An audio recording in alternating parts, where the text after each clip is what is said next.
우리 하나님의 말씀을 함께 보도록 하겠습니다. 마태복음 16장 15절에서 19절까지 말씀입니다. 여러분 이제 여러 번 이 말씀을 보셨기 때문에 아마 암송도 하실 수 있을 것 같은데 제가 한 절 여러분 절에 한 절 읽겠습니다. 이르시되 너희는 나를 누구로 하느냐.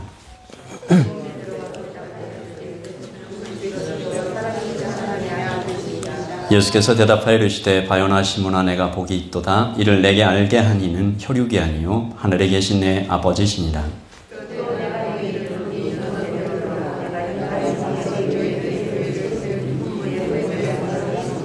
함께 읽겠습니다. 내가 천국 열쇠를 내게 주리니 내가 땅에서 무엇이든지 매면 하늘에서도 매일 것이요 내가 땅에서 무엇이든지 풀면 하늘에서도 풀리리라. 아멘. 하나님의 말씀입니다. 천국 열쇠가 우리에게 있음을 믿으십니까? 아멘. 우리 2주가 되었네요. 벌써 우리는 교회가 무엇인가에 대한 하나님의 말씀을 들었습니다. 여러분 요즘처럼 교회가 낯선 방법으로 예배하게 되고 여러 가지로 어려움이 생길 때 더욱 본질로 돌아가야 한다라는 생각이 듭니다. 교회가 무엇인지 진짜 교회 모습에 대하여 정확하게 알아야 변화하는 것에 대해서 우리가 대처할 수 있겠다는 생각이 들어요. 여러분 혹시 카타콤이라는 말 들어보셨는지 모르겠습니다. 로마의 박해를 피해서 땅으로 숨어 들어갔던 이 그리스도인들이 땅에다가 땅 밑에 깊게 굴을 파고 살았던 곳이죠. 라틴어죠. 카타가 가운데고 이 무덤들이 툼바 해가지고 카타콤, 무덤들 가운데 이 무덤들이 있던 자리에다가 땅을 판 겁니다. 제가 한 그림을 가져와 봤습니다. 이게 깊이가 60m고요. 이 안에 2만 명이 살고 있었다고 합니다. 로마의 박해를 피해서 땅으로 숨어 들어갔다. 이 카타콤이 하나의 거대한 성도들의 공동체였다라고 볼 수 있는데 그 다음 그림 보시면 이렇게 굴을 이렇게 파가지고 이 석회이기 때문에 파기가 좀 쉬웠다고 해요. 그리고 한번 파고 나면 거기가 지나가면 시간이 지나면 단단해져서 잘 유지가 되었다고 합니다. 여러분에게 한번 질문해 볼게요. 이 카타콤은 교회라고 부를 수 있나요? 교회입니까? 교회이긴 한데 굉장히 낯설죠, 우리에게. 건물이 없습니다. 예배의 형식도 정해지지 않았습니다. 별다른 조직들도 잘 없어요. 공동체를 이끄는 리더들은 있었지만 지금처럼 신학 교육을 통해서 목사, 이렇게 전도사 안수해서 세우지 않았습니다. 그런데 어떻게 카타콤을 우리가 교회라고 부를 수 있을까? 우리는 지난주에 다른 것 없어도 이것 하나만큼은 꼭 있어야 되는 교회의 본질, 3가지 신앙 고백이죠. 예수님께서 베드로에게 너희는 나를 누구라 하느냐? 어디서 물어보셨다고요? 가이사랴 빌립보, 황제의 도시, 황금의 도시, 돈의 도시, 권력의 도시에서 사람들은 다 황제 보고 하나님이라고 하는데 돈 보고 하나님이라고 하는데 너희는 나를 누구라 하느냐? 누가 하나님이냐? 베드로의 대답을 읽어보겠습니다. 시작. 시몬 베드로가 대답하여 이르되 주는 그리스도시요 살아계신 하나님의 아들이십니다. 여기에 3가지 고백이 있다고 말씀드렸죠. 뭡니까? 주인이십니다. 그리스도이십니다. 하나님이십니다. 여러분 다른 것 다 없어도 이 3가지 고백을 드리는 성도들이 모인 곳 여기가 교회라고 했습니다. 이게 고백이 점점 커지는 고백이죠. 그리고 예수님께서 이 고백 위에 또 내가 내게 이르노니 너는 베드로라 내가 이 반석 위에 내 교회를 세우리니 같이 읽을까요? 음부의 권세가 이기지 못하리라. 너는 페루로스, 너는 베드로라 작은 돌멩이 같은 존재들이다. 그러나 나는 너희들이 모여서 만들어진 페트라 큰 반석 성도들의 공동체 위에 나의 교회 예수님의 교회를 세우겠다. 그리고 교회의 사명에 대해서 즉시 말씀하십니다. 교회는 음부의 권세를 부수는 곳이다. 음부의 권세가 이기지 못하리라. 카티스키오. 그 일이 반드시 이루어질 것이다. 교회는 자 따라서 하십시다. 저를 교회는 반드시 승리한다. 교회는 반드시 승리합니다. 교회는 엎치락 뒤치락 할 수도 있고 락다운을 맞아서 함께 예배하지 못하는 일도 생기고 정부의 조직적인 방해를 언젠가 받을 수 있는 때가 올 수도 있지만 교회는 반드시 이깁니다. 승리합니다. 우리 옆에 있는 분에게 한번 말씀하시죠. 교회는 반드시 승리합니다. 네. 감격이 되십니까? 제가 지난주에 2주 전에 한국 사회를 이렇게 일으켜 세워왔던 교회들에 대해서 얘기를 해드렸는데요. 한국뿐이겠습니까? 카타콤에서부터 지금 2021년 3월 7일까지 언제나 교회는 이르는 곳마다 생명의 기적을 일으키는 일들을 이루어왔습니다. 저는 오늘 여기 이 내담교회에도 교회가 가는 곳마다, 즉 여러분 한 사람 한 사람이 가는 곳마다 생명의 기적이 일어나기를 소원합니다. 소원합니다. 저는 오늘 오순절에서 마가의 다락방에서 예수님의 제자들에게 임하셨던 성령님의 충만을 간절히 구하면서 이 말씀을 전합니다. 제자들이 두려움에 빠져 있었어요. 어쩌면 뉴질랜드에서 예배드리고 있는 저희들보다 훨씬 더 못한 어려운 환경 속에서 누가 죽일까? 그런데 거기에 성령님께서 임하시니까 완전히 변화됐다는 거죠. 그리고 전진했습니다. 조금 이따가 우리가 살펴보기도 하겠지만 이 예수님의 제자들이 어떤 길을 걸었는지 여러분 잘 알고 계십니다. 오늘 저는 이기는 교회, 교회가 이렇게 부수고 나가야 하는, 그리고 부수고 나왔던 이 과거와 현재와 미래의 지옥의 문들을 한번 살펴보려고 합니다.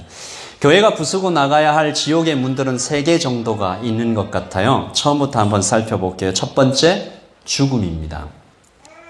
사람이 죽으면 이 문 안으로 들어가서 갇힙니다. 아무도 예외가 없어요. 단 한 번도 이 문이 안에서 밖으로 열린 적이 없습니다. 부활에 대한 소문과 전설은 세계 여러 나라의 설화와 풍습, 이런 전해 내려온 말들이 여러 가지 있지만, 그러나 잘 들으십시오. 전 세계 여러 곳에 부활에 대한 이야기들은 많이 있지만 역사적인 증거로 확증되신 분은 오직 한 분뿐입니다. 예수님께서만 이 문을 안에서 밖으로 여셨습니다. 200명 이상이 직접 눈으로 보았고, 이 부활을 본 사람들은 극적인 변화를 그의 삶으로 보여줬죠. 교회가 탄생했습니다. 사도들의 얘기들을 좀 하겠습니다. 그리고 수천 년 동안 이어져 내려왔던 유대인의 주일, 유대인의 예배일이 토요일이었는데 이것이 주일로 바뀌는 일들. 제가 동영상을 하나 좀 보려고 합니다.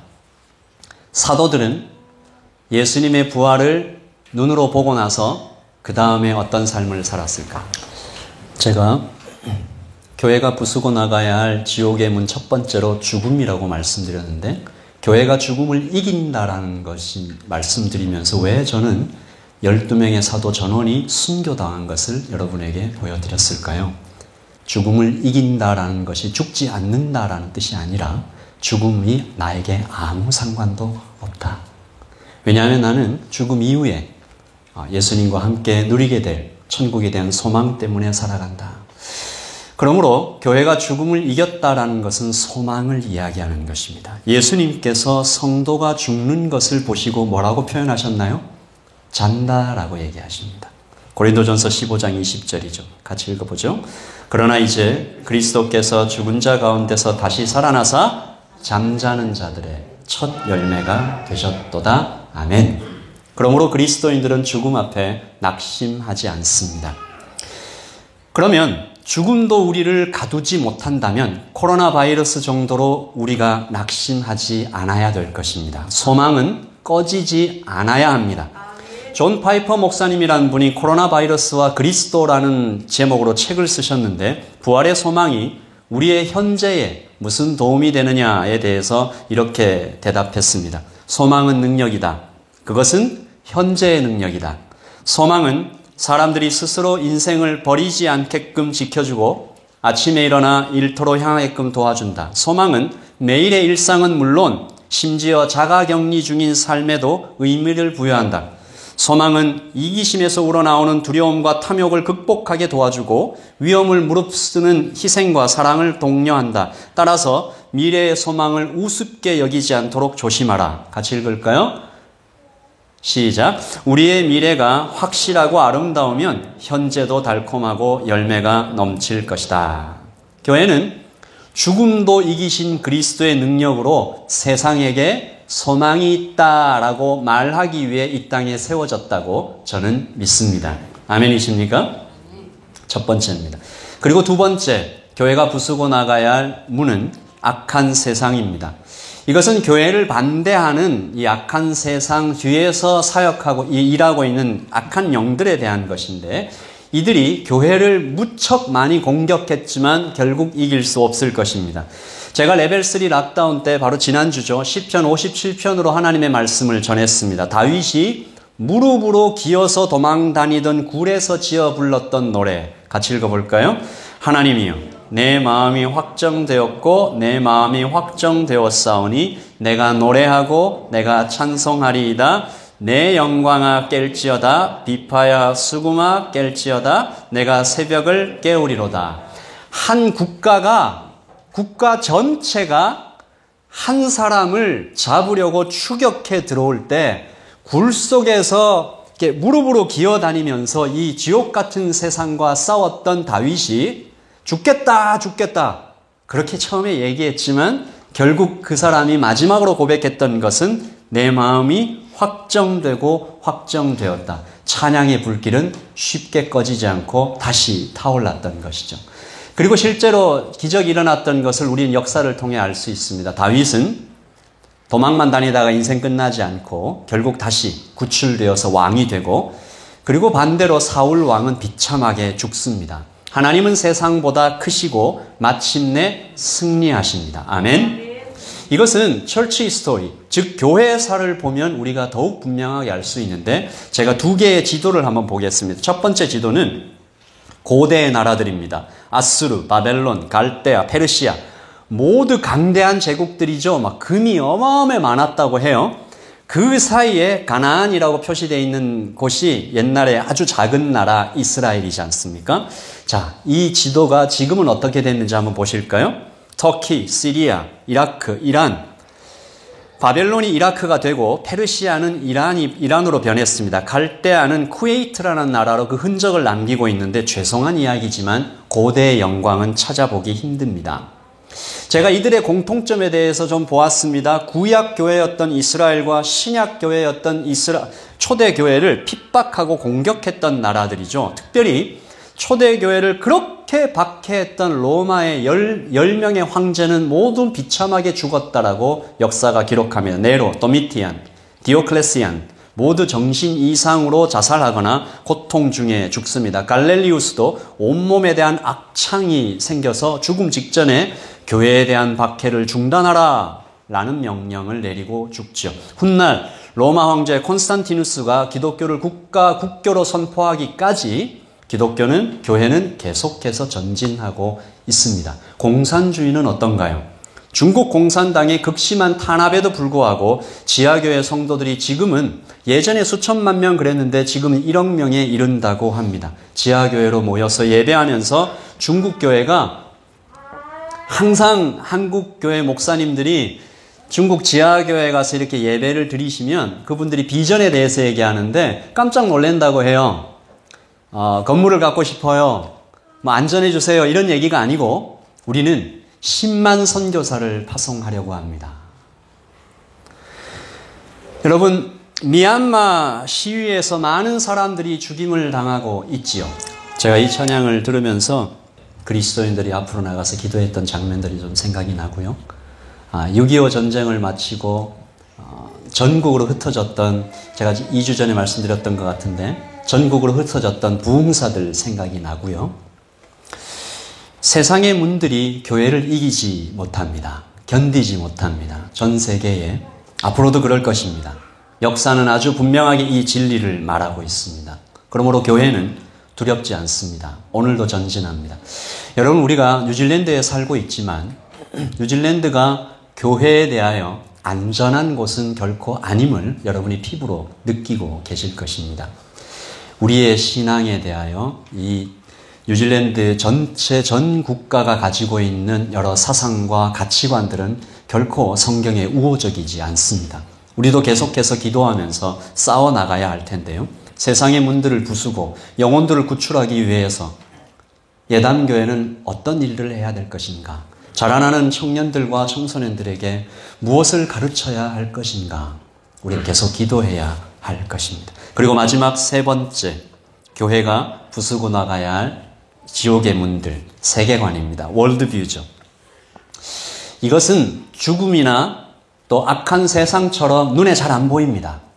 그런데 더 어렵고 그래서 더욱 위험합니다. 오늘 말씀에서 지옥의 문들이 견딘다라는 것을 NIV 성경에서는 overcome이라고 번역했고 KJV에서는 prevail이라고 번역합니다. 세계관의 싸움을 이 단어 prevail이 잘 설명해 주고 있는데요.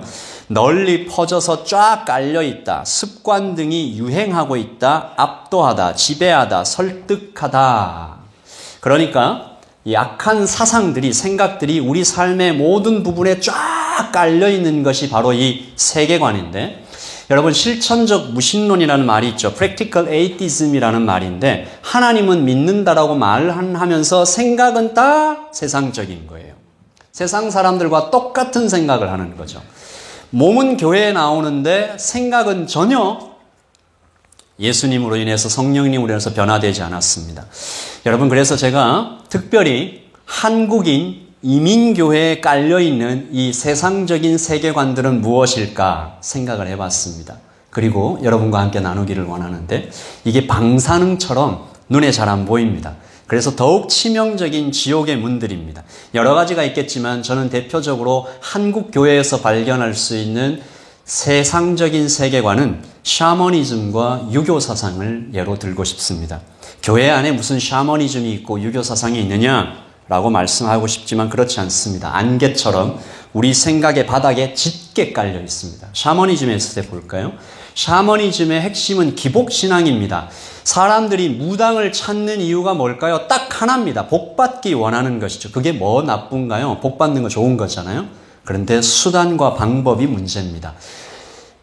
무당에게 찾아가서 윤리적인 방법으로 복을 받으려고 하는 사람이 별로 없습니다. 수단과 방법은 필요 없으니까 복만 받으면 된다. 돈만 내면 욕망을 채워주겠다라고 무당은 이야기하는 것이죠. 자, 그렇다면 여러분 한번 정직하게 한번 대답을 해보시죠. 교회 안에 이런 모습이 있는가?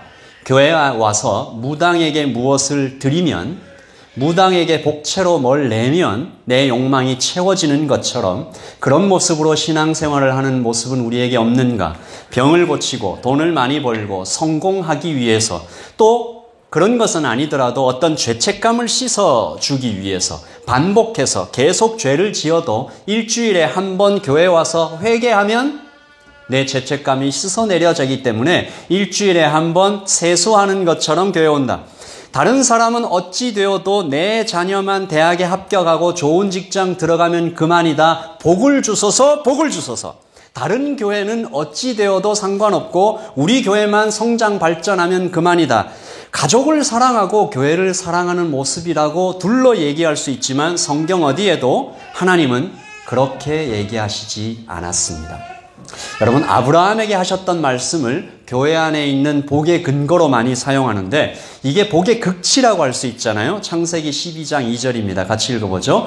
내가 너를 큰 민족으로 이루고 그리고 내가 너를 축복하고 내가 너의 이름을 크게 하리라. 여기까지 많이 기억을 하시잖아요. 시작. 그러므로 너는 복이 될지어다. 큰 민족이 될 것이다. 복입니다. 내 이름이 크게 될 것이다. 기가 막힌 복입니다. 이런 복을 여러분들이 다 받으시기를 축복합니다. 그러나 우리가 이 말씀을 정말 바로 봐야 됩니다. 공동 번역과 쉬운 성경 이것을 잘 번역했는데 2절입니다. 나는 너를 큰 민족이 되게 하리라. 너에게 복을 주어 내 이름을 떨치게 하리라. 내 이름은 남에게 복을 끼쳐주는 이름이 될 것이다. 쉬운 성경에는요. 내가 너를 큰 나라로 만들어주고 너에게 복을 주어 너의 이름을 빛나게 할 것이다. 같이 읽어보죠. 너는 다른 사람들에게 복이 될 것이다. 하나님은 그렇게 얘기하셨습니다. 하나님이 주신 복은 온전히 남을 위한 복입니다. 그래서 저는 파이프라인이라는 말을 참 좋아하는데요. 이 파이프라인으로 물을 공급하는데 이 파이프라인 끝에서 물이 나오려면 가장 먼저 그 파이프라인이 꽉 차죠. 그러나 파이프라인의 목적이 물을 머금고 있는 것이 목적이 아닙니다. 흘려보내는 것이죠. 그래서 우리 예담은 이 샤머니즘이 아니라 기복이 아니라 유복, 흐를 유. 우리에게 하나님 주신 복을 다 흘려보내는 유복신앙으로, 기복신앙이 아니라 유복신앙으로 살아가길 원하면서 여러분, 예담교회가 사역을 하더라도, 재정을 사용하더라도, 기도를 하더라도, 모임을 하더라도 우리는 예담교회가 여기 있음으로 말미암아서, 오클랜드에 있음으로 말미암아서, 마이랑이 베이의 교회가 여기 있음으로 이 사회가 어떤 복을 받고 있느냐라고 고민하는 그런 교회가 되기를 예수님의 이름으로 축복합니다. 아멘. 두 번째, 유교사상입니다. 오래된 책이지만 한국 사회에 큰 파장을 일으켰던 책 하나 제목 여러분 기억하실 것입니다. 제목이 공자가 죽어야 나라가 산다. 제목이 좀 극단적이죠. 처음엔 제가 이 책을 보면서 장유유서, 남존여비 이런 거 비판하는 책인가 생각했는데 읽다가 보니까 그보다 더 본질적인 문제 하나를 지적하고 있더라고요. 이 사람이 법치를 얘기했습니다. 여러분, 법치, 세워진 법에 의해서 통치되는, 여러분, 유교의 정신이 굉장히 좋은 것이에요. 그러나 한국에 들어와서 이게 변질이 됐는데 변질이 돼서 법치가 아주 어려워져 버렸습니다. 효, 왕에게 충성하고 부모님한테 효도하는 거 얼마나 좋은 거예요. 그런데 충과 효를 사람이 받아먹고 그 사람이, 충과 효를 받는 사람이 마음대로 법을 뛰어넘어 버립니다. 충을 받는 왕이, 효를 받는 부모가 모든 것 위에 서서 그 사람 마음대로 법을 주무를 때 다른 모든 백성들은 고통받는 것이죠. 한국에 싸움이 일어나면, 싸움을 이렇게 막 하다가 논리가 잘 안 되면 그 다음에 뭐가 나와요? 나이가 몇인데 이렇게 나오잖아요. 이것이 효의 어떤 다른 모습입니다. 여러분, 교회 안에 이런 모습이 있을까? 어떤 사람이 자꾸 법, 즉 하나님의 말씀을 넘어선다라는 것입니다. 교회 안에 어떤 이유로 하나님의 말씀을 넘어설까요? 나이가 많다고, 혹은 작다고. 나이가 작아서 들어주고, 나이가 많다고 들어주고, 혹은 남자라는 이유로 들어주고, 여자라는 이유로 들어주고, 심지어 어떤 자리에 앉아 있다는 것만으로 하나님 말씀이나 공동체가 합의했던 결정을 뛰어넘는 일이 생기면 안 된다. 동의하십니까? 저는 이 말씀을 아주 무척 조심스럽게 말씀드리고 있습니다. 그러나 우리는 모두 알고 있습니다. 그런 일이 교회에 생겨서는 안 되고, 생기면 교회는 하나님께서 원하시는 그 모습으로 결코 설 수 없다는 것입니다. 언젠가 선교단체의 한 목사님이 이런 얘기를 했어요. 그 교회의 영적인 건강을 알아볼 수 있는 방법 중에 하나는 그 교회의 영적 리더들의 나이를 좀 살펴보면 된다. 그 나이가 어느 한쪽으로 딱 몰려 있으면 이건 좀 문제가 있는 것이다. 여러분, 리더들의 나이가 어느 한쪽으로 몰려 있으면 이런 얘기잖아요. 단지 나이가 많다는 이유로 리더가 되거나, 혹은 단지 나이가 적다는 이유로 리더가 되거나, 그렇게 어떤 쪽으로 한 평행성이 있다는 것이죠. 그래서는 안 된다라는 것입니다. 여러분, 교회입니다. 가장 어린 나이로부터 가장 나이 많으신 어르신까지 우리가 다 함께 교회를 세워가는 것입니다.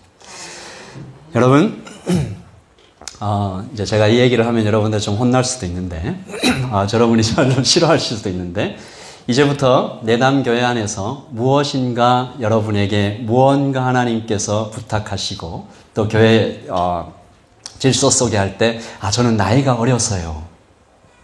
여러분 그런 말씀 안 하실 거죠? 대답을 하셔야 됩니다. 여러분, 저 나이가 어려서요. 이런 말 하시면 안 됩니다. 아멘이십니까? 자, 그 다음 두 번째. 나이가 많아서요. 저는 이렇게 할 수 없습니다. 그런 말씀도 하시면 안 됩니다. 아멘이십니까? 제가 예담교회, 왜 아멘이 이렇게 되게 작으십니까? 다시 한번 말씀드립니다. 나이가 많아서요. 안 됩니다. 이런 말씀을 하시면 안 됩니다. 아멘이세요? 그런데 왜 제가 여기 예담교회, 예담 양육훈련 베이직, 제자반 초급, 제자반 중급 신청하시라고 말씀드렸는데 왜 어르신들은 한 분도 신청을 안 하신 겁니까? 여러분, 배움에 나이가 없습니다. 하나님의 말씀을 다 같이 배워가고 함께 걸어가기를 원하는 것입니다. 그래서 복음으로 부수고 나가야 할 샤머니즘이 이 예담교회의 발붙이지 못하도록 복음으로 부수고 나가야 할 이 유교 사상이 교회 안에 예수님의 말씀보다 더 앞서가지 않도록 여러분이 계속 기도해 주시기 바랍니다.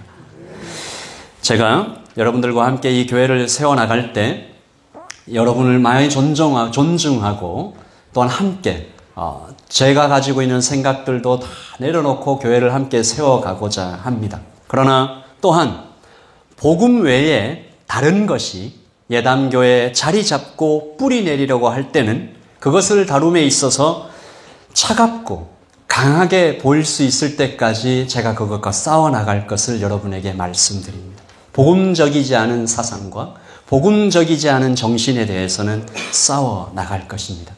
저는 하나님께서 예담교회에 보내셨다고 생각하는 저를 하나님께서 사용하시리라고 생각하고 여러분에게도 똑같다라고 생각합니다.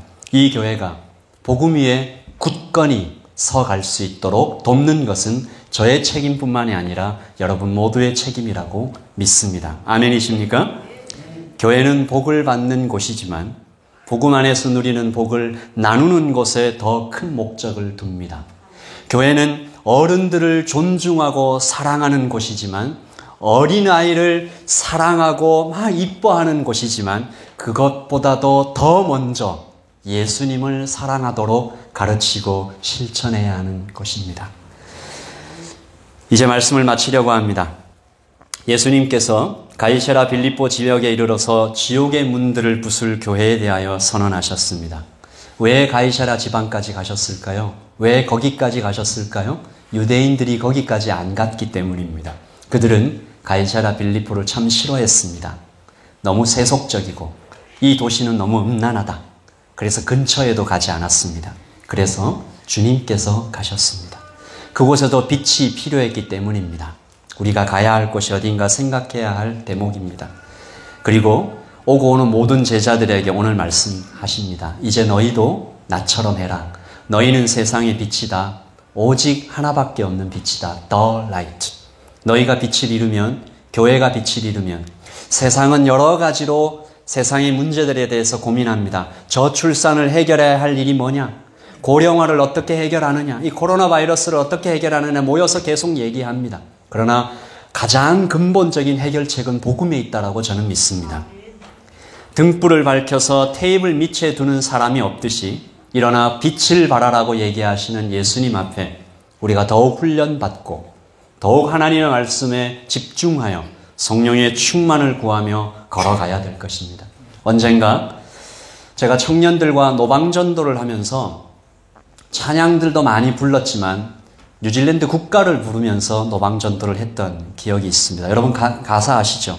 God of nations at thy feet, in the bonds of love we meet. 이 노래 아시죠? God of nations at thy feet 하는 거잖아요. 제일 마지막에 God defend New Zealand 이렇게 얘기하지 않습니까? 이 가사도 참 아름답지만 저희들이 이 찬양이 아니죠. 이 국가를 막 부르면서 이 복음을 전하고 있을 때 저는 이것이 참 예언적인 장면으로 보였습니다. 나이가 지긋한 키위 할아버지 한 분이 다가오셔서 고맙다라고 하시더라고요.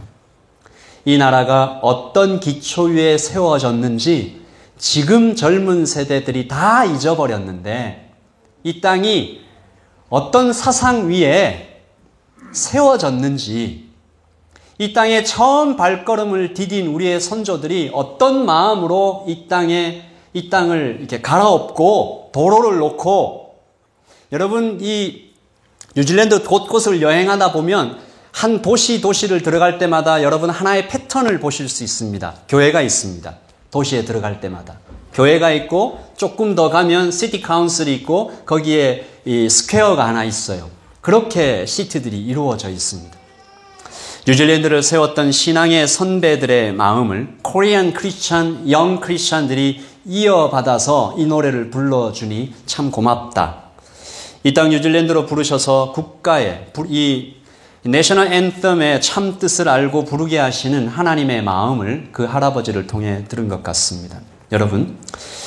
여러분이 예담교회는 그런 분이 한 분도 없다고 제가 믿지만 그저 교회에 출석만 하는 삶에서 이제는 떠나 주님께 사로잡혀 교회로 살아가기를 도전합니다. 예담교회 단 한 분도 남들이 나를 위하여 봉사해 주겠지라는 것이 아니라 주일에 한 번 교회에 와서 뭔가 세상의 때를 좀 벗겨놓고 그냥 이렇게 종교적인 만족을 얻고 집에 가겠지, 그런 사람들은 한 분도 없으시기를 바랍니다.